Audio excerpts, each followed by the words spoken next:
O desejado de todas as nações. Capítulo 64. Um povo condenado. Este capítulo se baseia em Marcos capítulo 11, versos 11 a 14, verso 20 e verso 21, e Mateus capítulo 21, versos 17 a 19. A entrada triunfal de Jesus em Jerusalém foi um imperfeito símbolo da sua vinda nas nuvens do céu com poder e glória, por entre as aclamações dos anjos e o regozijo dos santos. Então cumprir-se-ão as palavras de Cristo aos fariseus: Desde agora me não vereis mais, até que digais: Bendito o que vem em nome do Senhor. Mateus 23:39. Em visão profética, foi mostrado a Zacarias aquele dia de triunfo final, e ele viu também a condenação dos que no primeiro advento rejeitaram a Cristo. E olharão para mim, a quem traspassaram, e o prantearão como quem pranteia por um unigênito, e chorarão amargamente por ele, como se chora amargamente pelo primogênito. Zacarias 12:10. Esta cena anteviu Cristo quando contemplou a cidade e chorou sobre ela. Na ruína temporal de Jerusalém, viu ele a final destruição daquele povo que era culpado do sangue do Filho de Deus. Os discípulos notavam o ódio dos judeus para com Cristo, mas não viam ainda até onde ele os levaria. Não compreendiam ainda a verdadeira condição de Israel, nem entendiam a retribuição que estava impendente sobre Jerusalém. Isto lhes revelou Cristo mediante significativa lição prática. O derradeiro apelo a Jerusalém fora em vão. Os sacerdotes e principais tinham ouvido a voz profética do passado ecoando através da multidão em resposta à pergunta: quem é este? Mas não a aceitaram como sendo a voz da inspiração. Irados, confundidos, procuraram fazer silenciar o povo. Havia oficiais romanos entre a turba e os inimigos de Jesus o denunciaram aos mesmos como chefe de uma rebelião. Apresentaram-no como estando para se apoderar do templo e dominar como rei de Jerusalém. Mas a voz calma de Jesus fez por momentos silenciar a multidão clamorosa enquanto declarava não ter vindo estabelecer um reino temporal. Havia de subir em breve a seu Pai, e seus acusadores não mais o veriam até que volvesse em glória. Então, demasiado tarde para sua salvação, o reconheceriam. Estas palavras proferiu-as Jesus com tristeza e vigor singulares. Os funcionários romanos foram reduzidos ao silêncio. Ainda que estranhos à divina influência, comoveu-se-lhes o coração como nunca dantes. No calmo e solene rosto de Jesus, leram amor, benevolência e serena dignidade. Foram possuídos de uma simpatia que não podiam compreender. Ao invés de prender a Jesus, sentiram-se mais inclinados a render-lhe homenagem. Voltando-se para os sacerdotes e principais, acusaram-nos de criar o distúrbio. Esses chefes, envergonhados e derrotados, viraram-se para o povo com suas queixas e questionaram, zangados, uns com os outros. Entretanto, passou Jesus despercebidamente para o templo. Tudo ali estava tranquilo, pois a cena sobre o Olivete para lá atraíra o povo. Por breve espaço demorou-se Jesus no templo, olhando-o dolorosamente. Depois, retirou-se com os discípulos e voltou para Betânia. Quando o povo o procurou para colocá-lo no trono, não o pôde achar. Toda a noite passou Jesus em oração e pela manhã tornou a ir ao templo. No caminho encontrou um figueiral. Tinha fome e, vendo de longe uma figueira que tinha folhas, foi ver se nela acharia alguma coisa. E chegando a ela, não achou senão folhas, porque não era tempo de figos.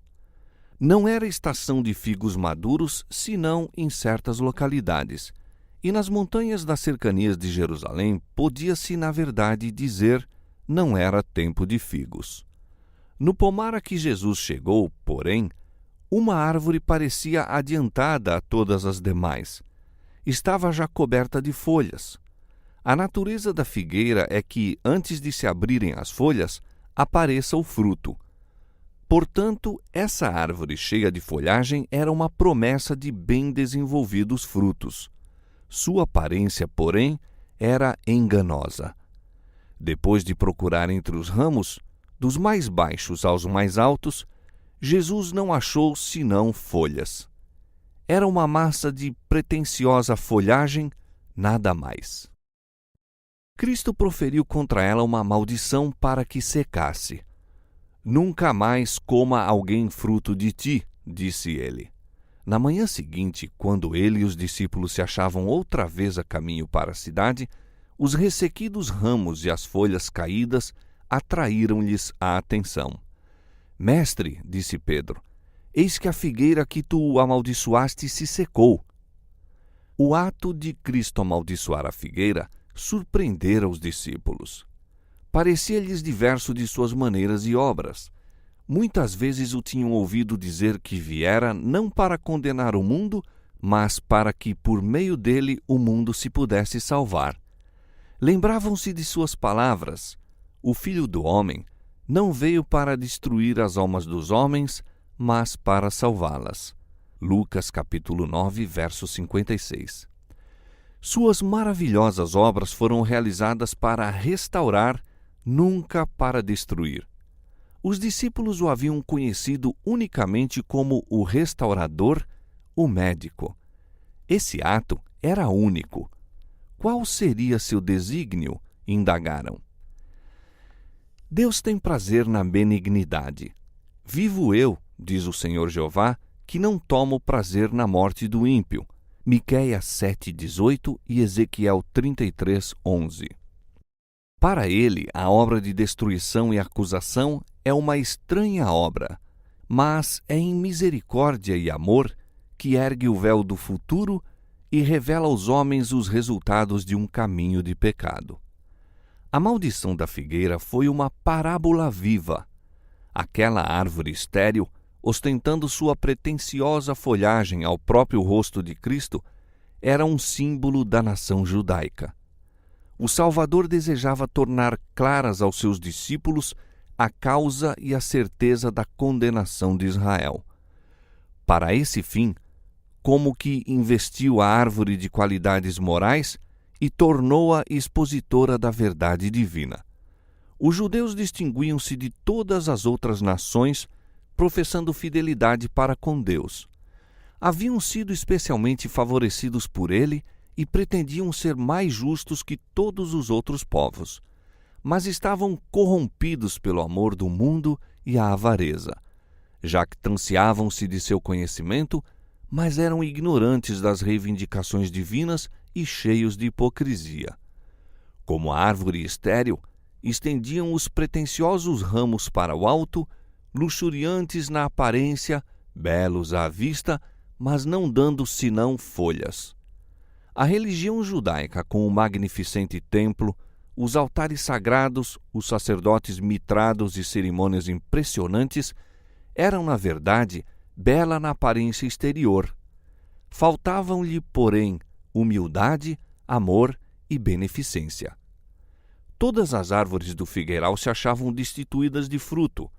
As que não ostentavam folhas, no entanto, não suscitavam esperanças, não causando assim decepção.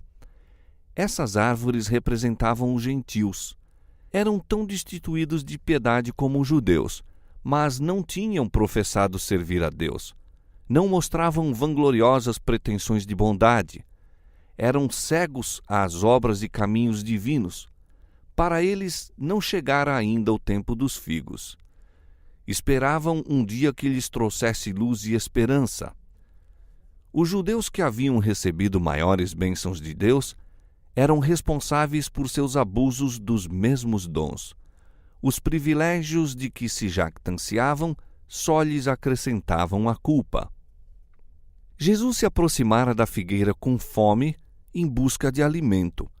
Assim chegou ele a Israel, ansioso de neles encontrar os frutos da justiça. Prodigalizara-lhe seus dons, a fim de que dessem frutos para benefício do mundo. Toda oportunidade, todo privilégio lhes fora assegurado, e em troca buscara a simpatia e a cooperação deles em sua obra de graça. Anelava achar neles espírito de sacrifício e compaixão, zelo de Deus e profunda ansiedade de alma pela salvação de seus semelhantes. Houvessem eles guardado a lei divina, e teriam realizado a mesma obra abnegada feita por Cristo.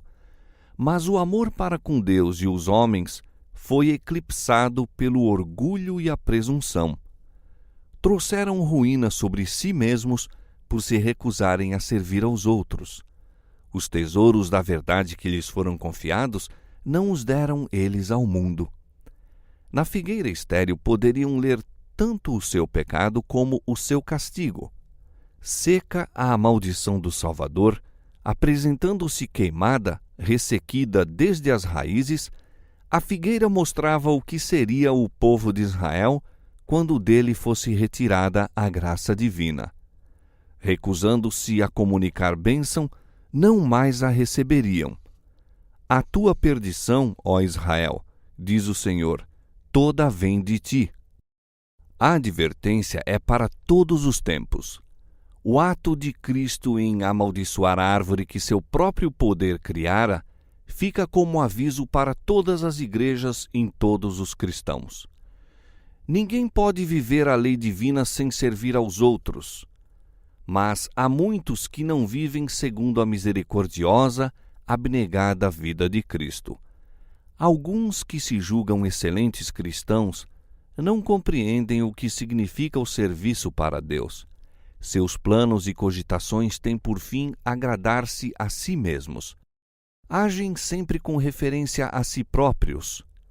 O tempo só é de valor para eles quando podem ajuntar para si mesmos. Em todos os negócios da vida, é esse o seu objetivo. Trabalham não para os outros, mas para si mesmos.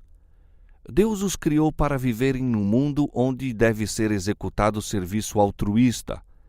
Era seu desígnio que ajudassem a seus semelhantes por todos os modos possíveis.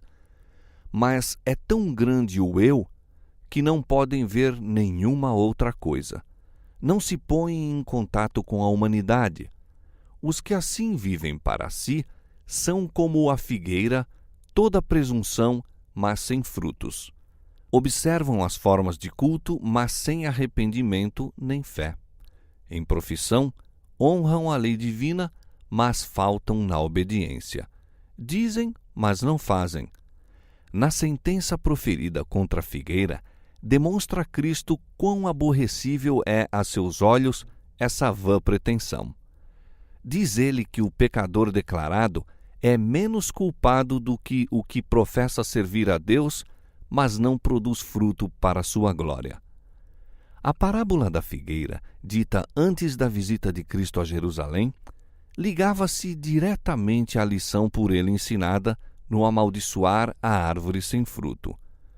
O jardineiro intercedeu pela árvore estéril da parábola. Deixa este ano até que eu escave e esterque, e se der fruto, ficará, e se não, depois a mandarás cortar. Maior cuidado seria concedido à árvore estéril.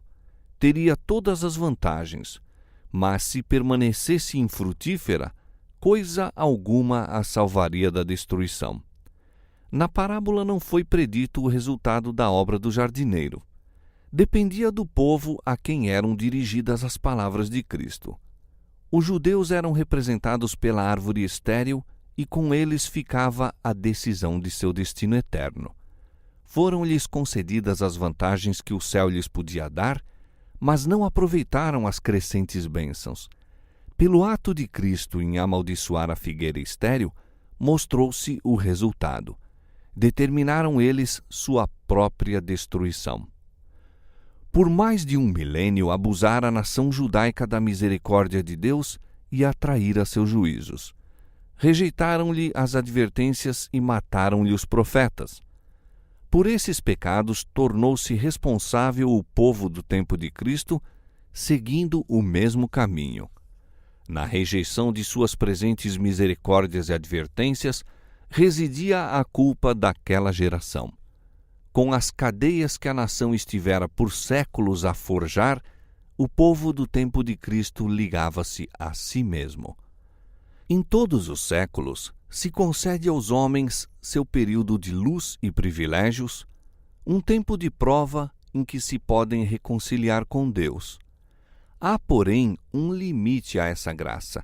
A misericórdia pode interceder por anos e ser negligenciada e rejeitada. Vem, porém, o tempo em que essa misericórdia faz sua derradeira súplica. O coração torna-se tão endurecido que cessa de acender ao Espírito Santo de Deus. Então, a suave, atraente voz não mais suplica ao pecador e cessam as reprovações e advertências. Chegara aquele dia para Jerusalém. Jesus chorou em agonia sobre a condenada cidade, mas não a podia livrar. Exaurira todos os recursos. Rejeitando o Espírito de Deus, Israel rejeitara o único meio de auxílio. Nenhum outro poder havia pelo qual pudesse ser libertado. A nação judaica era um símbolo do povo de todos os séculos que desdenha os rogos do infinito amor. As lágrimas de Cristo ao chorar sobre Jerusalém foram derramadas pelos pecados de todos os tempos. Nos juízos proferidos contra Israel, os que rejeitam as reprovações e advertências do Santo Espírito de Deus podem ler sua própria condenação. Há nesta geração muitos que estão trilhando o mesmo caminho dos incrédulos judeus. Testemunharam as manifestações do poder de Deus, o Espírito Santo lhes falou ao coração, apegaram-se, porém, à sua incredulidade e resistência. Deus lhes envia advertências e repreensões, mas não querem confessar seus erros e rejeitam-lhe a mensagem e o mensageiro. Os próprios meios que ele emprega para sua restauração tornam-se para eles em pedra de tropeço. Os profetas de Deus eram aborrecidos pelo apóstata Israel, porque por intermédio deles se revelavam seus pecados ocultos. Acabe considerava Elias inimigo porque o profeta era fiel em repreender as secretas iniquidades do rei. Assim, hoje, o servo de Cristo, o reprovador do pecado, encontra desdém e repulsas. A verdade bíblica, a religião de Cristo, luta contra uma forte corrente de impureza moral. O preconceito é mesmo mais forte no coração dos homens agora do que nos dias de Jesus. Ele, Cristo, não realizou as expectações dos homens. Sua vida foi uma repreensão aos pecados deles e o rejeitaram. Assim, hoje, a verdade da palavra de Deus não se harmoniza com as práticas dos homens, com sua inclinação natural, e milhares lhe rejeitam a luz. Os homens, instigados por Satanás, lançam dúvidas sobre a palavra de Deus e procuram exercer seu independente juízo. Preferem as trevas à luz, mas fazem-no com perigo para a própria alma. Os que sofismavam as palavras de Cristo encontravam cada vez mais motivo para sofismar até que se desviaram da verdade e da vida. Assim é agora. Deus não se propõe a remover toda objeção que o coração carnal possa trazer contra a sua verdade. Aos que recusam os preciosos raios da luz que haviam de iluminar as trevas, os mistérios da palavra de Deus permanecerão para sempre mistérios. Deles é oculta a verdade, caminham cegamente e ignoram a ruína que se acha perante eles. Do alto do Olivete, Cristo contemplou o mundo em todos os séculos e suas palavras são aplicáveis a toda alma que desdenha as súplicas da divina misericórdia. Desdenhador de seu amor, ele hoje se dirige a ti. És tu tu mesmo que deves reconhecer as coisas que pertencem à tua paz. Cristo está vertendo amargas lágrimas por ti, que não tens lágrimas para verter por ti mesmo. Já se manifesta em ti aquela fatal dureza de coração que destruiu os fariseus.